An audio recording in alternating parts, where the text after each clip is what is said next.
It's a woohoo Wednesday.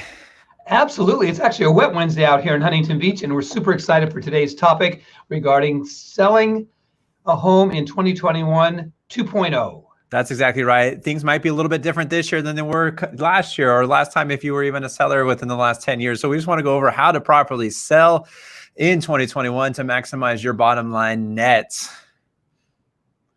You got it, Lane. And you know what? We pivoted last year. Gosh, we're coming up on the first year anniversary of the shelter-in-place orders with COVID. But yet, as everyone knows, last year saw record sales. We're heading into 2021 with record demand, record prices for sellers. It's absolutely the wild, wild west and crazy out there. And today we want to put some sense to things for our people and our friends and clients, those watching that are thinking about selling their homes. That's exactly right. I mean, we want to maximize your bottom line, but also take advantage of something that we've never experienced or felt before in the marketplace. So let's get to it. Let's do it. Yeah. And again, today what we want to do is manage expectations for sellers, provide information for what we know now, what we've been seeing in the last 30, 60, 90 days.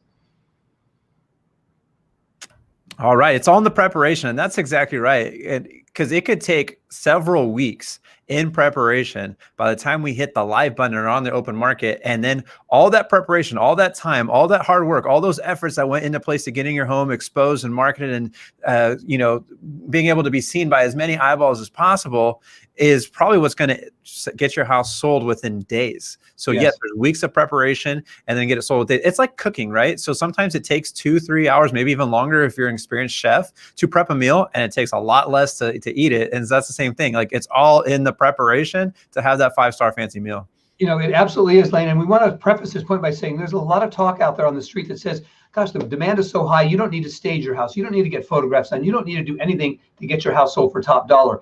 That may be true, but what is top dollar out there? It's making sure not one penny was left on the table. And to do that, you must cast the widest net and get as many eyeballs to your property as possible. Now, some people are saying, I don't care about that last $10, $20, $30, $50,000. Well, for those folks, maybe they can take the other approach where preparation isn't necessary. But those folks that want to make sure that they've, maximized and those 5-figure improvements price-wise, this is for them. And it is in the preparation, as Lane says, because so much of it leads up to what we call the launch. And that's having a consultation, walking through the home with your realtor, having that realtor look with a critical buyer's eye on what does your home look like now? How does it need to present itself to that buyer? And Lane, why don't you talk about some of those things that we do with editing at the very start? Yeah, I mean, it goes through the consultation, like you mentioned. You're going to meet with one of our interior designers or stagers to make sure your house is looking as, clean as possible. The way you sell a home versus the way you live are completely different. And we want to make sure that we have you staged in a way to appeal to the masses, if you will, to bring a bunch of eyeballs through, because there are stats out there that show staged homes sell not only faster, but in a lot of cases more than 10% more. So you owe it to yourself, even if it's a hot marketplace, to get your home staged, because those professional photos that we do are going to pop. We do a professional video, all these little things. Yes, it's still important, even in a hot market like today, to get you top dollar, because homes are selling anywhere between maybe 3% above your asking price to as high as 10 or 11% above your asking price. And wouldn't you want to be on the 10 or 11%? That 7 or 8% difference, assuming it's $1 million home, which is the average now in Orange County, believe it or not, that's $70,000 to $80,000 more. So you owe it to yourself to still check those boxes off, to still do everything up front in the preparation, so that way you can net the most money possible. Because yes, I want to meet the person who doesn't want an extra $70,000 or $80,000 in their bank, because that's what we're here to do. We're here to do all these necessary preparations up front to make sure you're netting the absolute most in the end.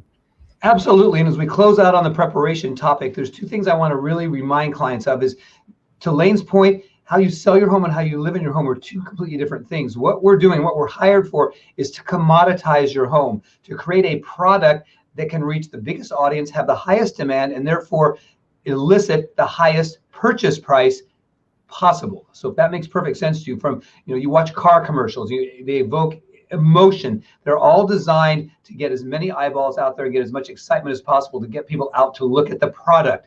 That's what we need to do. Second is understanding the overall term staging. There's many different facets to that, from light editing to bringing a few things in that are going to make our photos and our videos pop to those viewers who are just looking online on their phones for the first time and swiping to one side to see more, or swiping away and saying, I don't want to see more.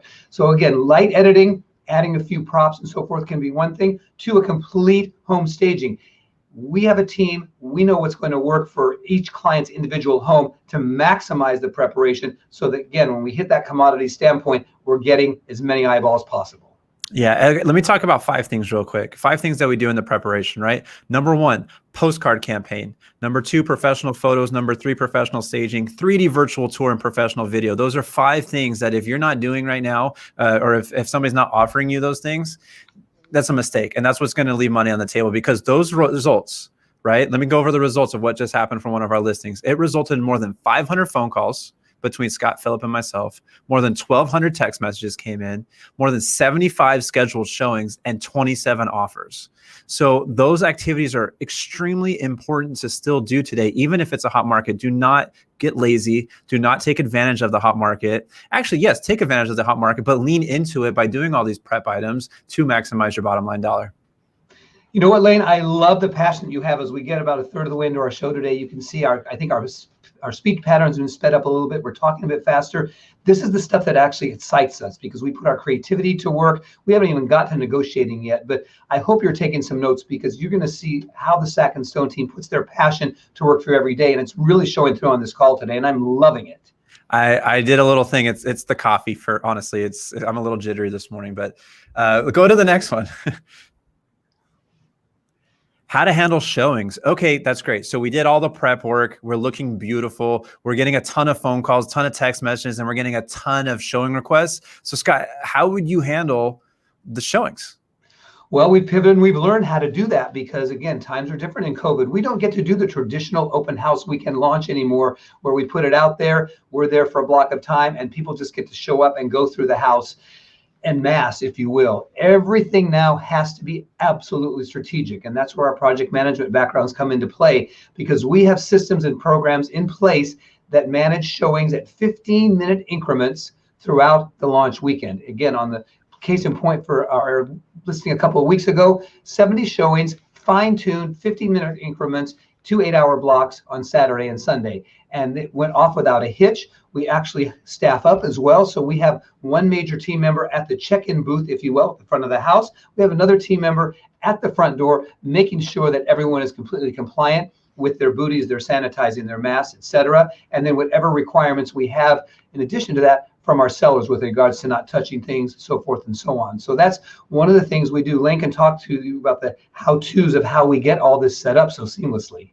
No, I mean, there's different programs that are in place. We use one called Calendly, and so it's just a scheduling service, and we make sure that those 15-minute windows between, in our most recent case, it was between 10 and 5 a.m., that we had 15-minute windows set up there. So that way we knew, our clients knew, who happened to have been living at the home during this time, to take those time blocks away from the house. And everything was scheduled flawlessly within those 15 minutes. They're private showings, everything's sanitized properly, everything's safe and secure, but it's also the best method to get as many people through. And what's kind of cool is we were almost like a host or a hostess, if you will, at the front of a restaurant checking in. Do you have your reservation today? Oh, you didn't have a reservation? Okay, well, you're going to take this or my phone number, and if we have an opening, we're going to give you a call and you can slide right in and just make sure that everyone is touring the home by themselves and safely. And it's all these little things that go into place, these little like changes, if you will, from between what we're doing today and what we were doing last year. It really makes a big impact. And it's really cool to see almost like people waiting as you would as a restaurant for a hot meal, for a hot restaurant, right? So like if you're going to a Mastro's and there's a 1 hour wait to get in the home, it's like, you know that what your kind of experience you're going to get. So we kind of create that same feeling for our houses and our listings too, of like, oh man, like this is a hot property. I'm going to need to write a really competitive, strong offer right away. And we're just creating that buzz. And part of that buzz that we're creating is through our strategy of Calendly and our scheduling of these showings. Exactly. And even along to get that same kind of buzz going, because we know in the old days, there was that fear of loss that we could elicit in a crowded open house. You'd have one buyer looking over their shoulder thinking, oh my gosh, I think they like it as much as we do. And we thought, how can we still create that even though we have to social distance? We have to be at our 15-minute increments. By setting up our check-in table at inside the garage on the driveway, we're allowing people to kind of come and, usually no more than 30 minutes ahead. Sometimes people are running late, but we'll have 1 or 2 groups standing out on the driveway waiting for their turn. We might have one in the garage checking in. On this particular one, we actually segmented the interior of the house from the backyard. So we had a tour set up where if someone was a little bit early or someone inside the house was running a bit late, we could start the tour by allowing that group to get out into the backyard, knowing they couldn't access the house until they come back to our check-in point and gone through to our host at the inside. So again, just tweaking, but still creating that urgency, that sense of this is a hot property, but being compliant right now. So it's fun, it's creative, and it's really working for us. Yeah, and what's cool is like nobody knows your house better than yourself. And I would hope that the agent that you're hiring is second in line to that, if not up there with you. So isn't it really important to have a representative, if you're not there, to know and be able to answer all the questions that buyers potentially have? Back in the olden days last year, when people were looking, buyers agents would be going by themselves and with their buyers only, and they wouldn't know everything about the home. We would have our little take note cards up to help as much as we could during that process. But now it's really important that, one of our representatives, like Scott, myself, or somebody else on our team, are present, because they know everything there is to know about the house, and we're going to be able to answer all those questions and sell it as if you were there yourself. So that's really important of why we like to be present for these type of opening weekend showings. And I think in closing the showing situation, we're all about that launch weekend. So the bulk of the showings are going to be on that Saturday, Sunday. That tends to book up. We let other agents know, hey, if you missed a slot here, you can still show up, because again, some people are in the house less than their allotted time. I was with a buyer this last weekend in a situation like that, and it worked beautifully. So we do try to accommodate everybody that wants to show the house on the launch weekend. And then we reserve the following couple days, Monday, Tuesday, if needed, for appointment only follow-ups for those people that need to maybe bring parents back in, another decision maker back in, just to kind of seal the deal. And that eliminates a lot of trickling in throughout the week. We've set up a managed expectation of when we're going to be reviewing offers, so people know when it launches, what the time frame is to view that home. So we do, again, maximize exposure and maximize demand. I know we'll be getting to one of our next slides, which is how do we manage offers, because again, we are getting multiple offers these days. Well, let's get to it. Do it. We have offers. Now what? So yes, we had the preparation, right? We scheduled all the showings. All the showings resulted into offers. Now we have offers. What's next? Well, before we get to that, I want to back up one thing. One thing, too, we do the Sackin-Stone team is nothing is handed off. Agents do have questions after they've shown the home. Philip Lane and myself make it a priority that the buck stops with us for our clients. So agents have questions about the property, about the showing, expectations with regards to the offer that might not have been spelled out in the multiple listing agents remarks section. We make ourselves available because we want these agents to be armed with as much information as possible to put their best foot forward when they do submit these offers. So now, Lane, back to you with regards to they've submitted the offer. Now what? Because between the 500 plus phone calls, between the 1,200 plus text messages, we're the ones handling all those. They're not given off to somebody else. So we are completely present for all of that. So now what we do on our end, and we try to make it as easy as possible, right? We created an awesome spreadsheet that we like to share with our clients to go over all the offers, but we have the main bullets, the main points in every single offer, and we display everything side by side. So you can look at different terms, you can look at different price points, you can look at different things that have been added to the offer and make an educated decision on what you want to do. Sometimes their strategy is to counter the top 5. Sometimes the strategy is to counter the top 10. We've had clients in the past that want to counter everybody. So if you receive 30 offers, you're countering everybody. It's a collaboration. It's a team effort between us and the sellers. And we kind of make that determination ahead of time for different scenarios. If we only have a handful of offers, here's what we're going to do. If we have 30 offers, here's what we're going to do. And we want to make sure we set the proper expectations up with the buyers who are planning to submit and with the buyers agents themselves, because some people only want to write the asking price. But we're very well knowing that they can come up even higher than that. So we want to make sure that those buyers agents and those buyers know, hey, you're not going to have that opportunity, or you may not have that opportunity. We're going to be doing only the top 5. So you have to put your best foot forward now. And when they put their best foot forward now, we have an idea of who really are our top 5 if we would choose to do that, go that direction. And to Lane's point too, when we're on the call with our clients, which is oftentimes how we're doing it now, we will have pre-sent the Excel spreadsheet ahead of time for the clients to review. And again, it's category by category. While we're listening, having this group conversation, looking over all the offers, we're revisiting what's most important to our sellers. Some sellers are saying, I want the most convenience, the least amount of hassle, the least amount of risk. Other people say, I absolutely want to go for the brass ring and get the highest amount of money I possibly can. So understanding and tweaking what those priorities are allows us to figure out how can we best respond to whom, how many are we going to pick to respond to, and how are we going to structure the counteroffers and the responses. Yeah, but you don't want to leave money on the table if you don't have those expectations set with the buyers and the buyer's agents up front. Because if you already know, because we want to play these different scenarios ahead of time, all in the preparation. This is part of the preparation. If we know that we potentially could have 10, 15, 20, 25, 30 offers, like we need to make sure that the buyer's agents know exactly what our strategy plans are, because that might be an indication of where the offers are going to come in at. And it's a lot, there's been times where the lowest offer after the countering offer process ends up being the highest. And so we don't want to leave money on the table for you. We want to make sure that all the expectations are set up front and that we're doing everything we can on our end to ensure that you're getting the best possible buyer for the situation and for whatever you're looking for. You know what, Lane, that's a great example when you say we've had scenarios where the lowest priced offer at the beginning ends up being the one that wins the house and pays the most at the end. And that's because we will review every single offer and make sure our clients are in the loop and part of the decision-making process. Right now, so many agents are getting overwhelmed, and we're finding, and I hate to say it, they're kind of cherry picking what information they want to share with the sellers and kind of making a determination on what they think is going to be the best way to go. We think that could be a recipe for not disaster, but for definitely leaving money and terms on the table that could be favorable to the sellers. Again, back to Lane's point, prepare, and systems.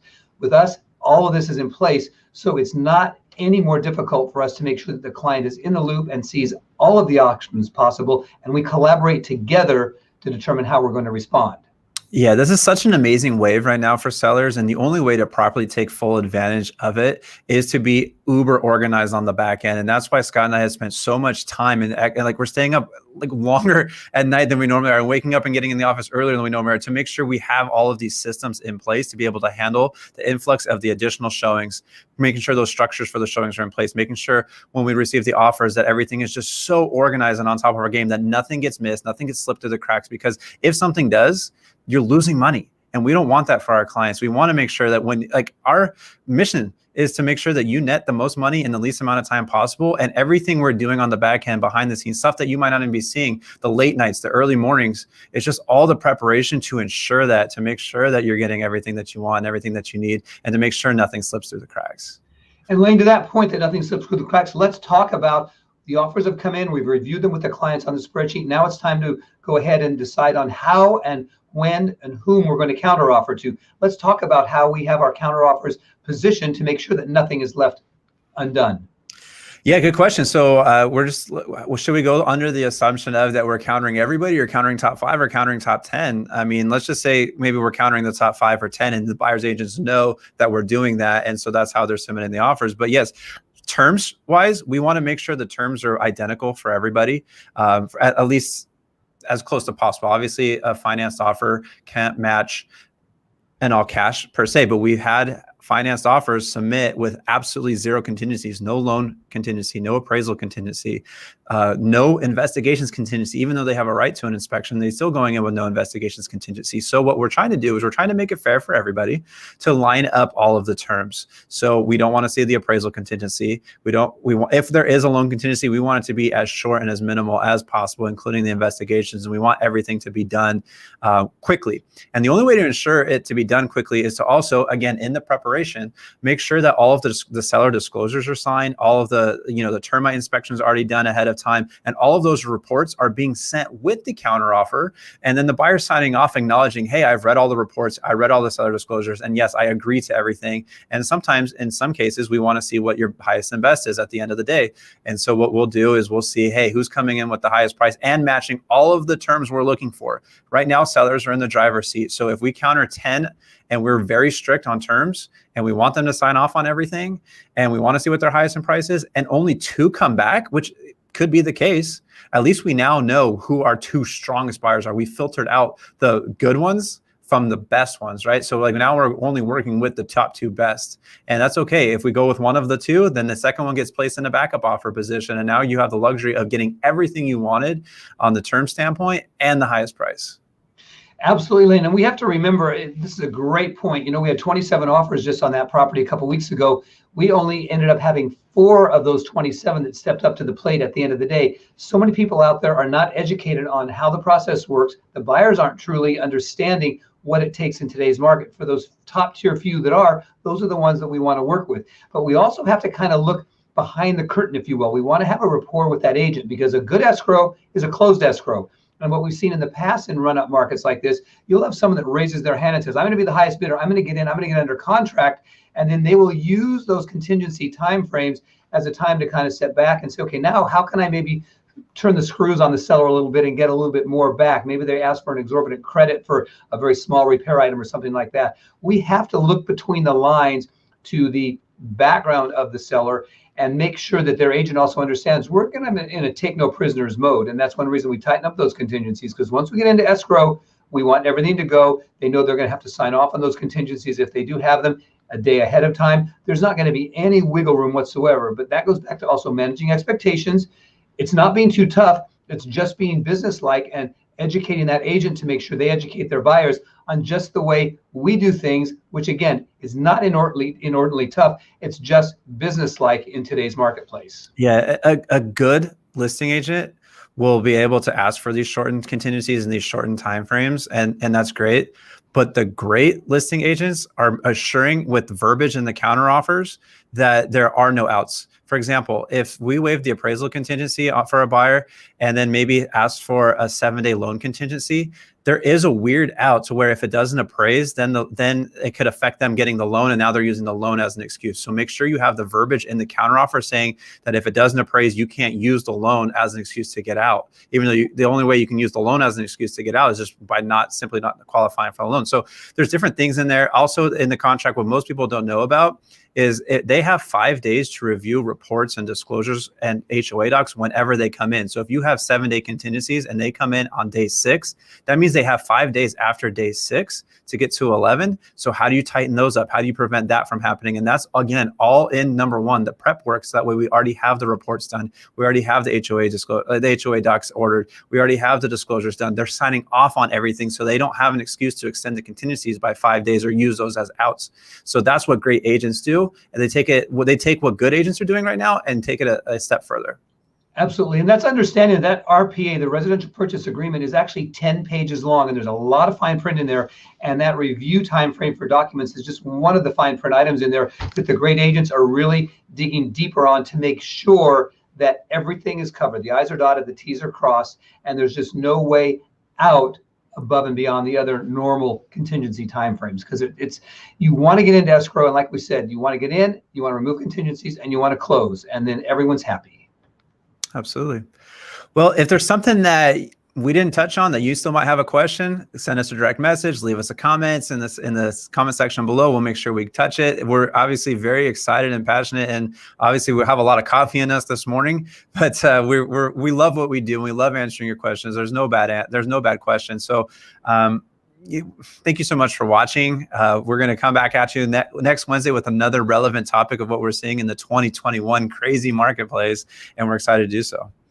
And I thank you so much for watching. To Lane's point, what we talked about today was rapid fire. We're passionate about it. It's what's going on right now. It could be different 30, 60, 90 days from now, but what you can count on us is to be current and keep you posted on what you need to know now to best get the goals that you expect. Take care. We'll see you next Wednesday. Thanks for watching.